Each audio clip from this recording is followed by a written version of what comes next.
আজকের রেসিপি চিংড়ি মাছের মালাইকারি। চিংড়ি মাছের মালাইকারি বানানোর জন্য আমি 250 গ্রাম গলদা চিংড়ি নিয়ে সেটার পুরোটা খোসা ছাড়িয়ে নিয়ে খুব ভালো করে ধুয়ে নিয়েছি। আপনারা চাইলে অর্ধেক খোসাও ফেলতে পারেন। এবার এর মধ্যে 1/4 টেবিল চামচ হলুদ গুঁড়ো দিয়ে তা দিয়ে চিংড়িগুলোকে খুব ভালো করে মাখিয়ে নেব। তারপরে 1/4 টেবিল চামচ লবণ দিয়ে সেটা দিয়েও চিংড়িগুলোকে খুব ভালো করে মাখিয়ে এবার রেখে দেবো। একটা আস্ত নারকেল কোড়া নিয়ে তার থেকে চিপে চিপে খুব ভালো করে নারকেলের দুধ বের করে নেব। এবার কড়াই বসিয়ে 3 টেবিল চামচ সর্ষের তেল দিয়ে তার মধ্যে চিংড়িগুলোকে খুব ভালো করে ভেজে নেব।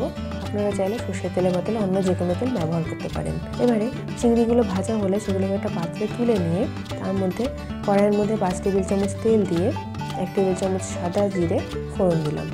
জিরেগুলো ভাজা হলে তার মধ্যে আস্ত একটা পেঁয়াজ কুচি দিয়ে খুব ভালো করে ভেজে নেব। পেঁয়াজ ভাজা হলে তার মধ্যে 1/2 টেবিল চামচ লবণ, 1/4 টেবিল চামচ হলুদ গুঁড়ো, 1/4 টেবিল চামচ জিরে গুঁড়ো দিয়ে তার মধ্যে পাকা লঙ্কা বাটা দিয়ে খুব ভালো করে মশলাটাকে কষিয়ে নেব।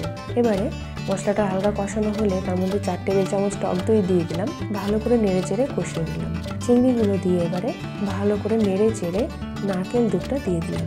1/4 টেবিল চামচ গরম মশলা গুঁড়ো দিয়ে ভালো করে নেড়ে নিয়ে থালা দিয়ে ঢেকে লো ফ্লেমে 5 থেকে 6 মিনিট ফুটিয়ে নিয়ে থালা বন্ধ অবস্থায় ঢেকে কিছুক্ষণ রেখে দিলাম। এবারে ঠান্ডা হলে সার্ভ করলেই রেডি টেস্টি চিংড়ি মাছের মালাইকারি।